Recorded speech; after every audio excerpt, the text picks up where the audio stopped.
menaikkan satu pujian nomor 419.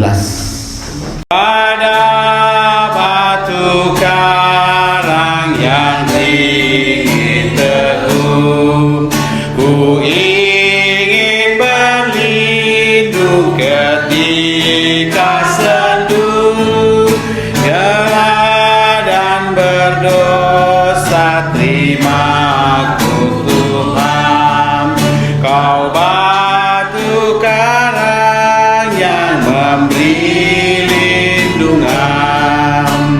Ya padamu, ya padamu, Engkau batu karang tempat berteduh. Bait kedua, di waktu tenang atau waktu sedih. Amin.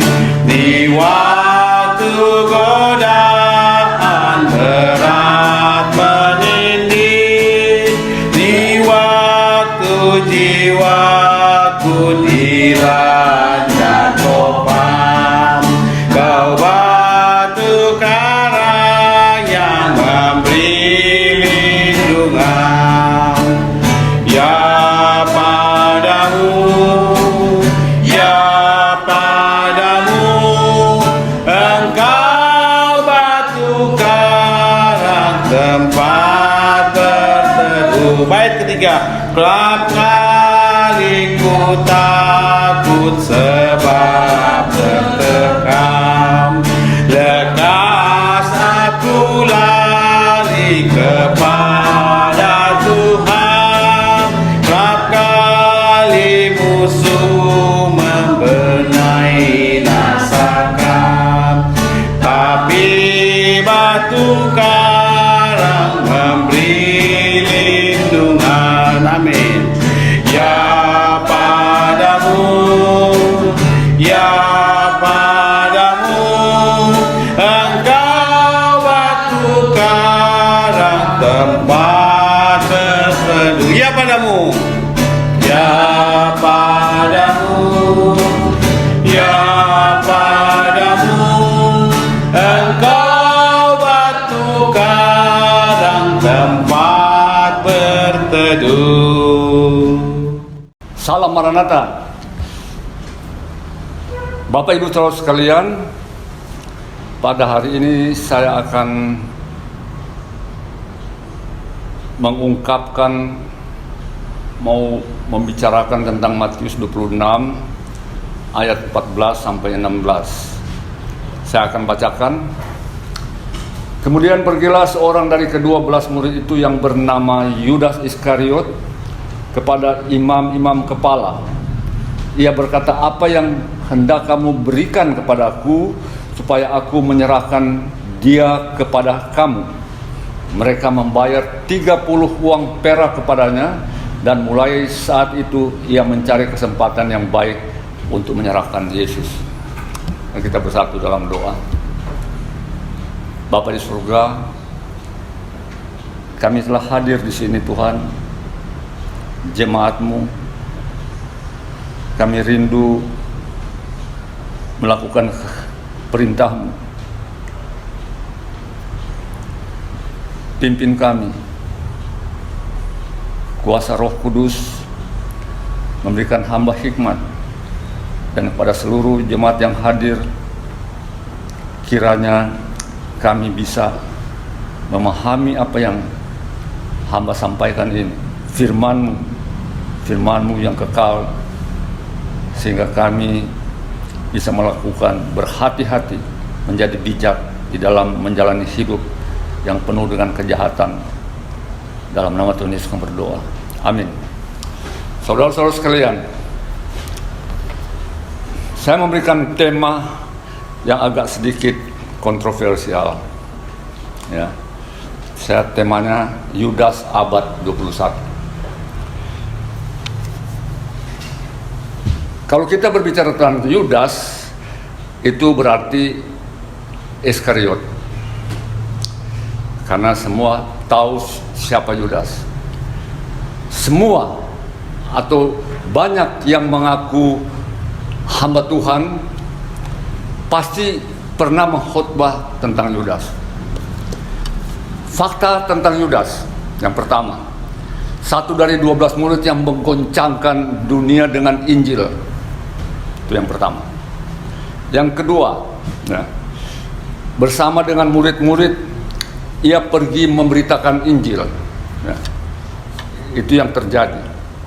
Semua tercatat di Alkitab dengan sangat jelas. Ya. Nah.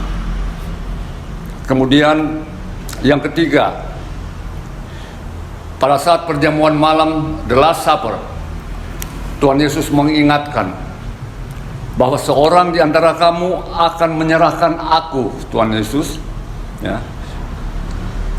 Baru kemudian respons dari murid-murid yang hadir mendengar ucapan Tuhan Yesus, masing-masing mengatakan, bukan aku ya Tuhan. Anda bisa baca di Matius 26 ayat 22. Mereka bertanya-tanya, siapa itu? Mereka tidak tahu siapa itu, sehingga mereka bilang, apakah itu aku? Tidak mungkin mereka bertanya itu karena mereka ingin harus supaya jangan sampai saya yang melakukan itu. Minta kepastian dari Tuhan. Bahkan ketika Tuhan Yesus mengatakan kepada Yudas pada saat-saat terakhir, apa yang hendak kau perbuat, perbuatlah segera. Tak seorang pun dari murid-murid ini curiga bahwa itu Yudas. Ya. Murid-murid mengira Yudas mau membeli sesuatu yang ditugaskan kepada Tuhan untuk keperluan makan malam, atau memberi sesuatu kepada orang miskin, ya. Karena memang Yudas pemegang kas para murid-murid. Di sini kita melihat Yudas bisa menggelabui teman sekerjanya, murid-murid sesama murid, tapi dia tidak bisa membohongi Tuhan. Masih ada beberapa hal tentang Yudas, tapi ini cukup panjang kalau bicara tentang Yudas. Saudara-saudara sekalian, ada banyak. Kenapa saya mengangkat ini permasalahan ini? Ada banyak karena hari ini Yudas abad 21. Ya. Ya. Bahkan yang mengaku fundamental Kristen, kalau sudah bicara fundamental Kristen berarti itu tidak dapat diragukan bahwa dia sudah lahir baru. Ya. Ya. Tapi kenyataannya bisa mengejutkan. Berikutnya saya ingin menyampaikan satu hal yang menjadi begitu luar biasa tentang Yudas. Mengapa dia menjadi seperti itu? Dia cinta uang. Cinta uang menyebabkan Yudas mengkhianati Tuhan. Mari kita baca di Yohanes 26, Yohanes 12. Yohanes 12 ayat 56. Yohanes 12 ayat 56. Dikatakan di situ, ya, Yohanes 12, Yohanes 13 ayat 27, Yohanes 13 ayat 27. Ya. Dan sudah Yudas menerima roti itu, ia kerasukan setan, kerasukan iblis. Maka Yesus berkata kepadanya, apa yang hendak kamu perbuat, perbuatlah dengan segera. Ya. Tuhan tahu dia akan berbuat sesuatu, tapi murid-muridnya tidak tahu. Dia bisa mengelabui sesama teman sekerjanya, tapi tidak Tuhan Yesus. Cinta uang yang menyebabkan Yudas tega mengkhianati Tuhan. Dia mengatakan sepertinya dia orang yang paling mengasihi orang-orang. Dia mengatakan apa, saudara? Dia bilang, mengapa minyak narwatsu yang dijual 300 dinar bisa dijual 300 dinar, uangnya bisa diberikan pada orang-orang miskin. Hal ini dikatakannya bukan karena ia memperhatikan nasib orang-orang miskin, tapi karena ia adalah seorang pencuri. Ia sering mengambil uang karena dia pemegang kas yang dipercayakan. Di sini kita melihat tamak Saya mengambil kata-kata yang lebih tegas. Maaf kalau saya ini terlalu kasar. Rakus uang seperti kanker menjalar sampai ke hati. Dan itu terjadi dengan Yudas. Ia menikmati uang curian untuk dirinya, padahal uang persembahkan yang dipercayakan kepadanya untuk menopang pekerjaan pelayanan mereka, murid-murid. Di sana ada Tuhan sebagai kepalanya. Saudara-saudara sekalian, ini terjadi dengan Yudas. Mari kita baca di Matius 26 ayat 14. Matius 26 ayat 14, apa dikatakan itu? Ya. Kemudian pergilah seorang dari ke-12 murid itu yang bernama Yudas Iskariot kepada imam-imam kepala. Ia berkata, apa yang hendak kamu berikan kepadaku supaya aku menyerahkan dia itu Tuhan Yesus kepada kamu. Mereka membayar uang 30 keping perak kepadanya, dan mulai saat itu ia mencari kesempatan yang baik untuk menyerahkan Tuhan Yesus. Luar biasa, saudara. Circle di dalam murid-murid, ternyata dia tidak ada hati yang betul-betul tulus kepada Tuhan Yesus. Karena apa? Tamak. 30 perak dia belum tahu berapa, tapi ketika dia menawarkan kepada mereka 30 perak saya kasih, dan dia terima, tidak ada tawar menawar. Dia mencari kesempatan. Yudas oleh karena tamak uang menjadi munafik, mengkhianati dengan ciuman, saudara. Betapa coba saudara bayangkan, betapa dia datang, dia mencium Tuhan bukan dengan hati yang sungguh, tetapi ciuman itu untuk 30 perak. Karena dengan ciuman itu dia menunjukkan pada orang yang dia jual Tuhan Yesus, inilah orangnya. Salam guru. Oh, saya baca ini, saya kadang-kadang bukan saya cengeng, tapi aduh, betapa itu akan terjadi sampai hari ini. Kalau di circle Tuhan Yesus terjadi hal itu, pasti sepanjang abad akan terjadi. Sekarang kita baca, sekarang kita kepada fokus yang terutama. Hari ini saya baca ada berita tentang, pernah nggak saudara-saudara dengar? Saya jarang membaca buka YouTube kecuali untuk berhubungan dengan baptis-baptis yang ada di luar negeri. Ada peristiwa seorang yang namanya Muhammad Kaceh. Muhammad Kaceh menderita dianiaya di dalam penjara, saudara-saudara sekalian, karena bersaksi bahwa Yesus satu-satunya juru selamat, satu-satunya yang bisa menjamin orang ke sorga. Tidak ada yang lain. Dia beralih, dia bertobat. Sebelumnya dia bukan pengikut Kristus. Dia mengaku, dia di dalam penjara teraniaya, dan dengan luar biasa teraniaya, saudara. Sehingga tanpa sadar air mata saya langsung berlutut berdoa, oh Tuhan kasih kuat. Dikasih makan BAB, saudara. Saya buka ke zaman komunis. Richard Wurmbrand, pernah dengar nggak? Bersama dengan Torture of Christ, tersiksa karena Kristus. Tersiksa-siksanya dia tidak pernah dikasih komunis makan BAB. Terjadi di Indonesia hari ini. Betapa hebatnya negara Indonesia ini yang dikatakan Pancasila. Saudara-saudara sekalian, saya angkat masalah ini karena ini sudah menjadi tren 2 bulan terakhir. Saya tidak membela siapa-siapa. Sampai saya melihat Muhammad KC ini, namanya MKC disingkat, sedang menderita aniaya dalam penjara loh.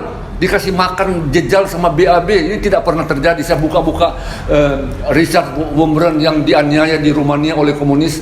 Mereka siksa dia selama 14-15 tahun, tapi tidak pernah dibilang dia dijalin BAB. Ini negara hukum Pancasila luar biasa. Dan kita tidak bicara dari situ, kita bicara dari sisi hamba-hamba. Ya. Dia sedang tersiksa, mengaku Yesus sebagai Tuhan dan Juru Selamat, bersaksi ke seluruh Indonesia dan dunia. Ya.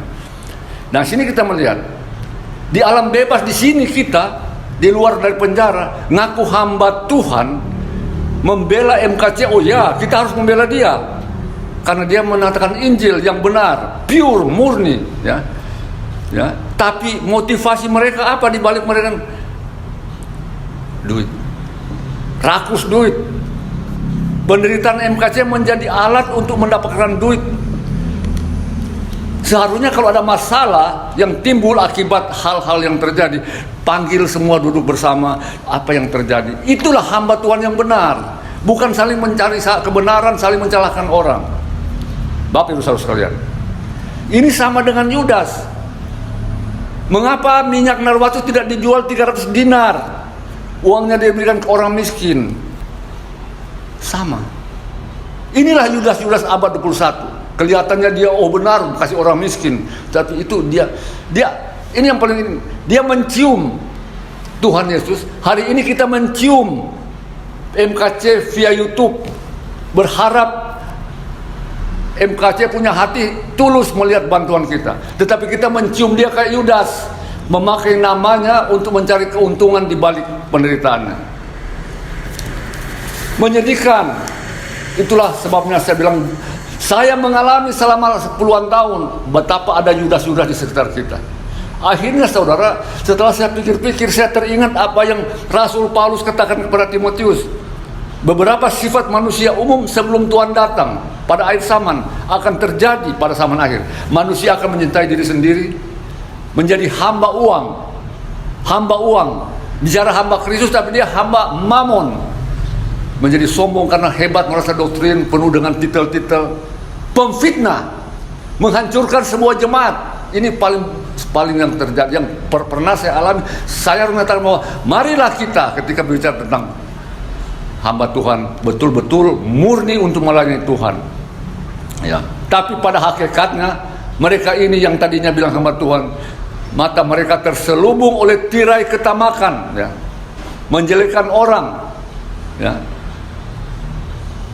Paling benar pengajaran, kenyataannya fitnah merusak jemaat. Ini pengalaman yang terjadi.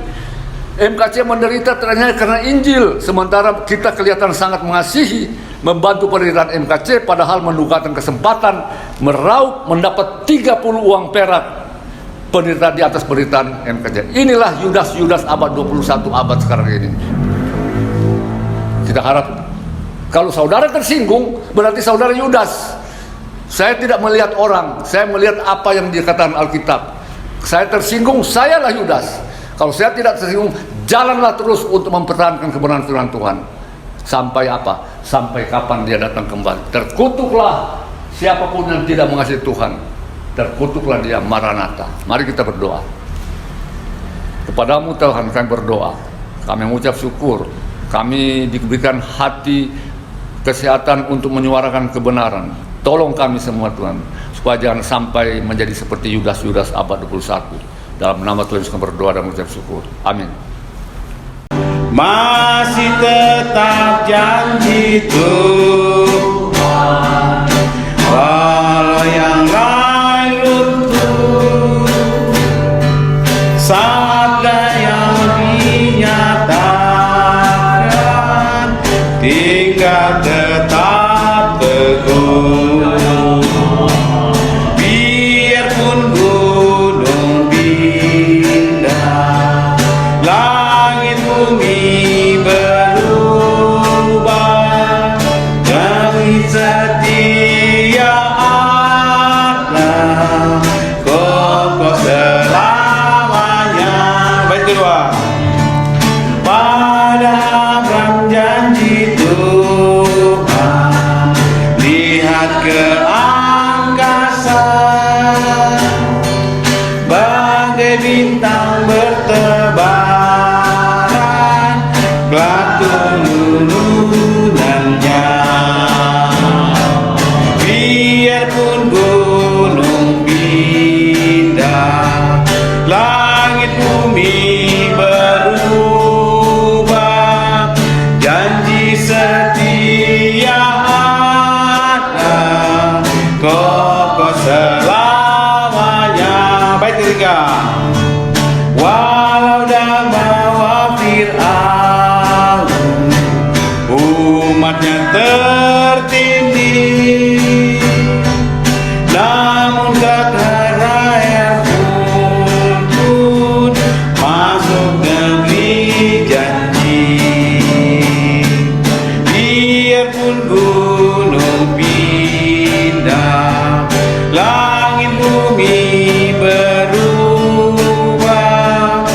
janji setia